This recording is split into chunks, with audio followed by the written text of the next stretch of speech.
Bonjour David Lisnard. Bonjour. Bienvenue à la grande interview sur CNews et Europe 1. Vous êtes le maire LR de Cannes, président de l'Association des maires de France, également à la tête de la formation Nouvelle Énergie. La réunion des partis hier, hors LFI et RN, n'a semble-t-il pas donné grand-chose, si ce n'est des promesses de ne pas dissoudre pendant 30 mois pour le président de la République et de ne pas utiliser le 49.3. Emmanuel Macron a fait savoir qu'il nommerait un Premier ministre d'ici 48 heures, donc d'ici demain. Dans quelle situation, Monsieur David Lisnard, on se trouve ce matin et se trouve le pays? Nous sommes dans une situation qui n'est pas une surprise de blocage politique. Voilà, c'est une évidence. Mais malheureusement, la réalité du pays, le pays réel, lui, il est dans une situation de déclassement très rapide sur le plan économique. Enfin, moi, pardonnez-moi, mais je parcours le pays, je vois ce qui se passe chez moi aussi. Des entreprises qui ferment, des entreprises qui n'ouvrent pas, des reports d'investissement, des personnes qui ont du capital à investir et qui de plus en plus pensent à le mettre ailleurs. Il y a eu un article chez vos confrères des Échos du patron d'EDF et de Total qui était absolument édifiant. Édifiant parce qu'il disait que c'était devenu un enfer d'investir, non seulement pour des raisons de fiscalité de charges que l'on connaît bien, mais aussi pour ce que je dénonce depuis des années, c'est-à-dire une complication absurde. On a l'effondrement éducatif qui devrait être notre obsession. Les problèmes sécuritaires qui continuent. Et je crois, moi, qu'on est dans un moment d'accélération d'un délabrement. J'avais parlé d'un système à bout de souffle, et que la difficulté est comment gérer le pays tout de suite, mais surtout comment créer un sursaut. Et pourtant, malgré ce que vous dites et que certainement beaucoup de Français qui nous regardent et nous écoutent ce matin partagent, la gauche est viscéralement opposée à un Premier ministre de droite. La droite est catégoriquement opposée au programme de la gauche. Dans une telle configuration et sans accord de gouvernement possible, mais quel est le portrait robot de ce mouton à 5 pattes qui pourrait être à Matignon? On parle de François Bayrou, de Jean-Yves Le Drian. Qu'est-ce que le président des maires de France, qui parcourt le pays, comme vous le dites, pense aujourd'hui d'une telle configuration et de ces noms qui sont sortis du chapeau? Alors, je ne peux pas parler en tant que président des maires de France, je ne peux pas engager une association transpartisane sur ce type de questions. En revanche, ce qui est certain, c'est que d'abord le mouton à 5 pattes, ça n'existe pas. Donc on peut le chercher indéfiniment, on ne le trouvera pas. Deuxième élément, c'est qu'aujourd'hui, on est face à une situation qui résulte d'une somme de mauvaises décisions. Ce n'est pas un problème au départ institutionnel, c'est un problème de pratique des institutions, de mauvaises décisions. Juste qui a commencé, à mon avis, je ne parle même pas des politiques publiques, mais qui a commencé il y a 1 an lorsque le président de la République, et je l'avais dit à l'époque, c'est pour ça que je me permets de le redire aujourd'hui, a remercié Madame Borne. Je pense qu'il fallait qu'il la prolonge jusqu'aux européennes. Et il s'est mis dans une situation lui-même de défaite aux européennes, puisqu'il avait utilisé la cartouche du changement de Premier ministre, ensuite sa procrastination de reporter tout le temps les décisions. Je rappelle que la semaine dernière, on nous annonce que le Premier ministre serait nommé en 24 heures et annoncé chez vos confrères d'une grande chaîne privée sur un 20 heures. Donc d'ici demain, on peut toujours attendre, on verra. Pour répondre à votre question, quand on est dans ce type de situation, de blocage, de tambouille, de tout ce qui est inaudible, il faut en appeler... Tambouille, de la part de qui tambouille? Est-ce que c'est toute la classe politique, une grande partie, qui se parle à elle-même, ou c'est seulement le président de la République? Parce qu'on va parler également des LR dans quelques instants. Mais je crois qu'ils sont forcément, de toute façon qu'ils le veuillent ou non, dans cette tambouille. C'est ainsi.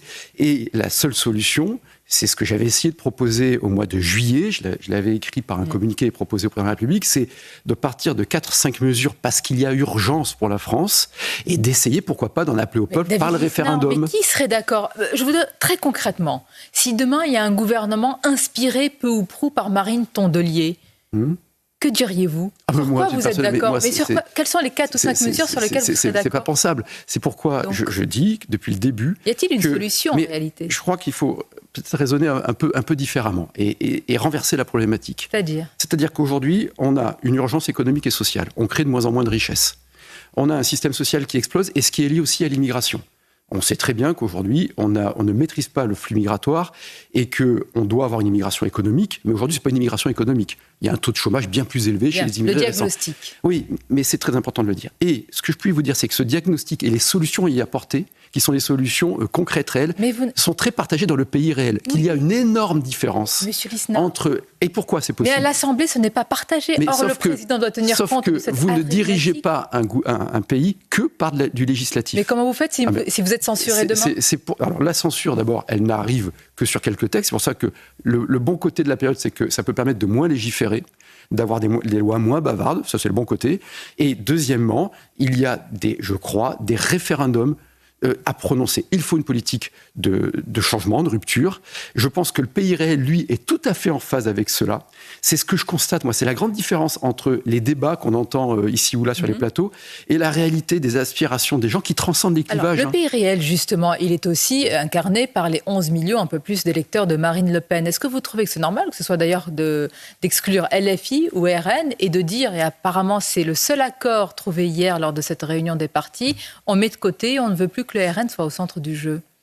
Comprenez que je concentre mon attention sur les façons de relever le pays, mais pour répondre à votre question, et je vais y répondre, je pense que le président de la République, à mon avis, commet une erreur. Tout simplement, pourquoi ? Parce que soit il se positionne d'un point de vue institutionnel en chef de l'État, il prend acte des blocages de l'Assemblée.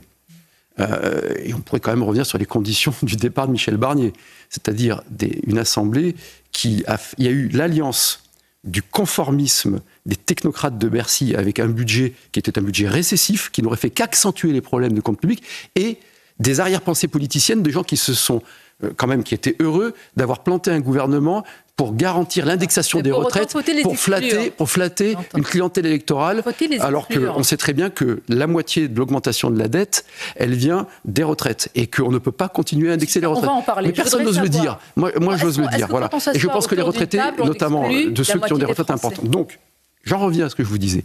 Le président de la République, soit il se place d'un point de vue institutionnel, et il doit recevoir toutes les formations, y compris LFI et y compris évidemment le Rassemblement national, qui est le premier groupe à l'Assemblée nationale. Donc on ne peut pas qui aujourd'hui se victimise, et de façon légitime, en disant mais pourquoi on ne nous reçoit pas ? Soit il fait ce qu'il a fait hier, c'est-à-dire qu'il se positionne comme une sorte de chef d'une majorité qui n'existe pas. Donc je pense qu'il s'expose, qu'il expose une fois de plus la fonction et qu'il fragilise la fonction. Chef de majorité, c'est intéressant ce que vous dites. Est-ce que c'est au président de la République d'incarner d'autant plus qu'il n'y a pas de majorité et qu'il n'y a pas de majorité.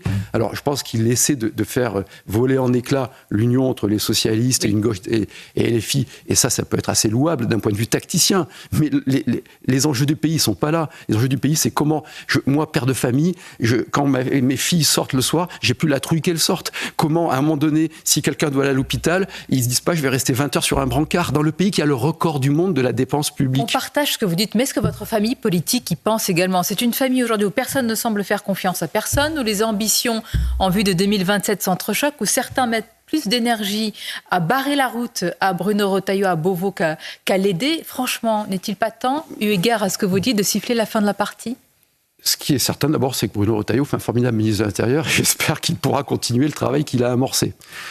Premièrement. Deuxièmement, il sera face à un problème juridique, c'est pour ça qu'il faudra faire un référendum et il faudra forcer la main du Conseil constitutionnel pour sortir de l'étau des jurisprudences. C'est ça l'intérêt du pays. Sur le reste, moi je suis pour la compétition, je l'ai déjà dit X fois. Oui, mais là c'est plus de la compétition, c'est la petite gribouille, monsieur Lisnard. Objectivement, je ne suis pas dans ce que vous décrivez et je ne sais pas si ça se passe comme cela. Ce qui est certain, c'est qu'aujourd'hui, la seule façon de retrouver de la confiance, c'est de proposer une alternative forte et crédible. Donc c'est tout de suite dire qu'on peut amorcer le sursaut maintenant, à condition que le président de la République le veuille, qu'on ait un gouvernement resserré, qui parte à partir qui use du référendum. Mais c'est quand même extraordinaire. Quand on est dans un tel blocage, et puis c'est au peuple de choisir. Et on a aujourd'hui, nous avions travaillé dessus, je me souviens, avec François Fillon. Sur quel sujet ? C'est très simple. Moi, je vais vous dire un truc tout de suite. Pour remettre le pays en ordre, il faut qu'on arrive à travailler, comme on le fait dans n'importe quelle entreprise ou dans n'importe quelle mairie, sur un budget zéro. Comment on fait un budget zéro ? C'est-à-dire comment on travaille. Et il faut le faire avec les équipes. C'est-à-dire qu'il faut amorcer tout de suite, demander à tous les agents de terrain, à tous les fonctionnaires, de nous dire quelles sont les économies que vous préconisez, vous, depuis le terrain.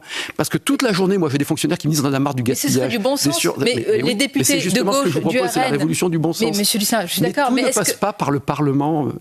Mais de toute façon, on n'a pas le choix. C'est-à-dire que moi, je refuse la fatalité.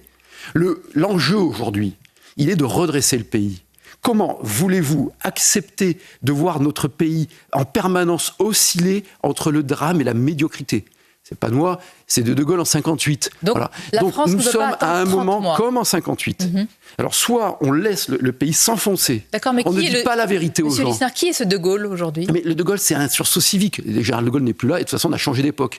Mais au moment où on se parle, où De Gaulle vient de sortir une puce qui, pour la première fois, utilise en processus industriel, pardonnez-moi, c'est pas long, mais je vous assure que ça intéresse beaucoup plus les téléspectateurs et les auditeurs qu'on ne le pense, une puce qui permet, qui est en exploitation industrielle, d'avoir une force de calcul en informatique des millions de fois plus rapide que le plus gros des computers. Le monde avance, les défis écologiques, les défis numériques. La France a tout pour être un pays prospère parce que nous sommes un pays de créatifs, de créateurs. Il suffit de le libérer, ce pays, et de sortir on a l'alliance des technocrates et des politiciens. Il faut briser ce régime des technocrates et des politiciens. On vous entend et on entend votre bonne volonté et vous dites d'ailleurs depuis très longtemps qu'il faut... Reconnaissez-moi cette constance. Et bien sûr que vous croisez ces citoyens. Tout ce qui arrive, on l'avait vu venir à un certain nombre. Vous voulez faire avancer le pays, vous voulez qu'on travaille, qu'on entreprenne, vous voulez abattre le principe de surprécaution. Mais j'en reviens, pardonnez-moi, c'est ainsi un blocage. C'est-à-dire que vous êtes quand même obligé aujourd'hui d'avoir à la tête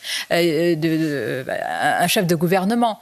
Est-ce que ce serait un Premier ministre de droite ou de gauche? Ça peut être une question politicienne, mais elle est aujourd'hui celle qui se pose. Le seul Premier ministre aujourd'hui qui peut répondre aux défis, c'est le Premier ministre qui nous propose un plan de sécurité, un plan d'assainissement des comptes publics, 850 milliards d'euros de dépenses sociales.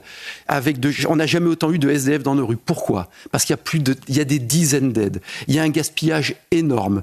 Un Premier ministre qui arrive et qui dit aux Français, on ne peut pas continuer cette spirale, ce qu'avait dit Michel Barnier.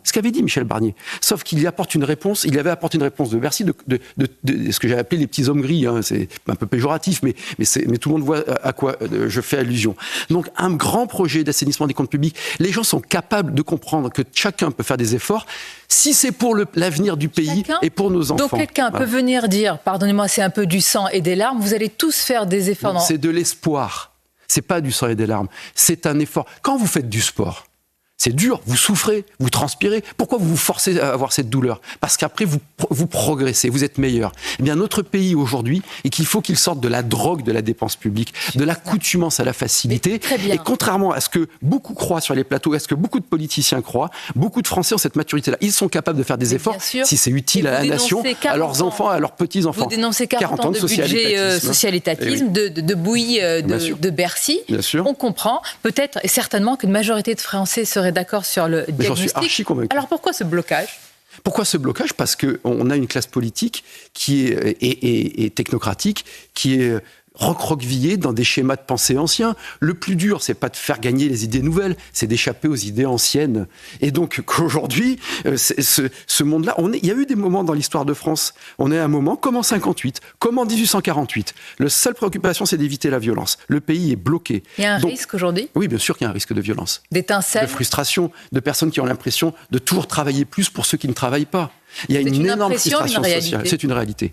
C'est une réalité. Il y a un déclassement très fort. Donc, apporter un projet de redressement des comptes publics, en tant que contribuables, vous et moi, payons 5 fois plus cette année pour les intérêts de la dette de l'État qui continue d'augmenter sa dépense que pour la justice. Donc et on manque de greffiers, etc. Que la classe politique se parle elle-même alors que nos paysans sont en colère, que les entrepreneurs attendent de la visibilité, que beaucoup de Français souffrent, que les fonctionnaires sont frustrés par un système bureaucratique délirant. C'est-à-dire qu'il faut renverser la table. Mais bien sûr qu'il faut renverser la table. Et si vous voulez, pour qu'on ait plus de policiers, plus d'infirmiers, il faut qu'il y ait moins de bureaucrates. Donc la seule réforme, la seule révolution possible, c'est celle de la performance et de l'efficacité. Beaucoup de pays sont parvenus. La Suède dans les années 90, l'Angleterre dans les années 70, puis dans les années 90 à nouveau, l'Allemagne dans les années 2000, le Canada il y a 20 ans. Seule la France s'est accoutumée à l'excès de dépenses publiques, à la facilité. Donc l'individu, il est intelligent. Dans un système d'opportunités, il prend les opportunités. Ce qu'il faut aujourd'hui, c'est redonner un espoir, une espérance, une élévation pour la France. Et bien sûr, ne pas accepter... loin de la transcendance, l'élévation. Oui, mais évidemment, d'ailleurs, il y a des bons ouvrages là-dessus. Oui, justement, mais est-ce que le président de la République a encore ce pouvoir,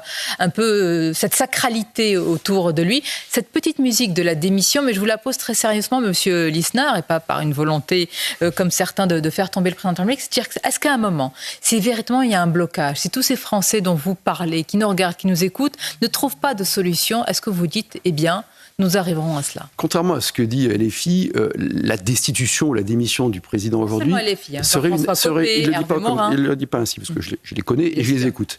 LFI aussi, je les écoute et je les connais d'ailleurs. C'est pour ça que je me permets de faire la différence. Donc, en disant, il cherche le chaos. LFI dans une stratégie du chaos, et aujourd'hui, ce chaos réussit aux extrêmes, réussit aux radicalités, réussit à polariser des deux côtés. Et c'est la stratégie d'ailleurs des deux côtés. Ce qui est certain, c'est qu'une démission aujourd'hui d'Emmanuel Macron ne résoudrait rien, puisqu'on ne peut pas dissoudre derrière, et on ajouterait du chaos au chaos. En revanche, une des hypothèses pourrait être qu'ils disent « je remettrai le mandat présidentiel en jeu dans plusieurs mois », en laissant une vraie campagne électorale se dérouler, et un nouveau président de la République dans plusieurs mois serait élu et pourrait dissoudre. Mais ça, c'est de la fiction. Aujourd'hui, dans l'immédiat, je le répète, oui, pour l'instant, oui. Mais pourtant, vous m'en parlez comme si c'était une hypothèse mais bien sûr, c'est une hypothèse institutionnelle et humaine et vraisemblable. Non, parce que ça pourrait régénérer la démocratie. Et c'est ce que certains ont dit, dont Hervé Morin, dont moi, etc. Mais aujourd'hui, l'urgence, je le répète, c'est qu'on ne peut plus faire perdre de temps au pays.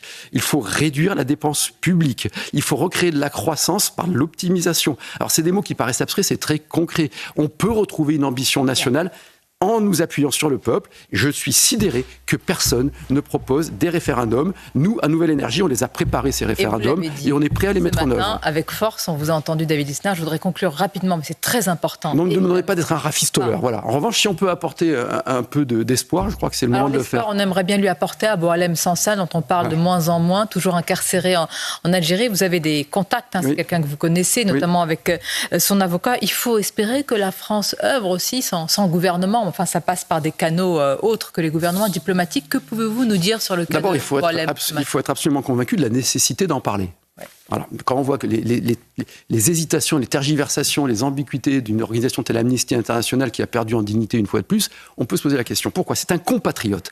L'honneur d'une nation, c'est de défendre ses compatriotes qui sont arrêtés arbitrairement. De même qu'il faut tous les jours rappeler que nous avons des otages du Hamas, français, dont personne ne parle. Et donc, Boualem Sansal est devenu un compatriote. Et il est incarcéré de façon totalement arbitraire et absurde. Il peut y laisser sa peau. De surcroît, c'est un grand artiste. La France est elle-même, quand elle défend la liberté d'expression, elle est artiste. Et la France a encore des choses à dire au monde. Troisièmement, on nous a dit de nous mettre un peu en sourdine pour laisser faire le travail diplomatique. Il n'y a pas de travail diplomatique. J'en suis absolument convaincu aujourd'hui. Je pense qu'il ne se passe pas grand-chose. En tout cas, et je crois qu'aujourd'hui, si la France n'est pas capable de dire à l'État souverain de l'Algérie, dont on respecte la souveraineté, dont je respecte profondément le peuple, mais dont je vois la dérive autoritariste et médiocre, de dire « vous devez libérer notre compatriote », tous les jours on devrait en parler. Je pense que quand on voit l'aide au développement qui est apportée, les visas qui sont accordés, qu'on arrête de penser qu'on n'est pas capable de réussir une chose aussi simple, de dire que Boualem Sansal, plus de 75 ans, qui n'a rien commis de pénalement répréhensible, eh bien, puisse revenir en France et écrire de magnifiques livres qui parlent à l'humanité. Votre colère, et on la partage ô combien. Merci David Lisnard et à bientôt.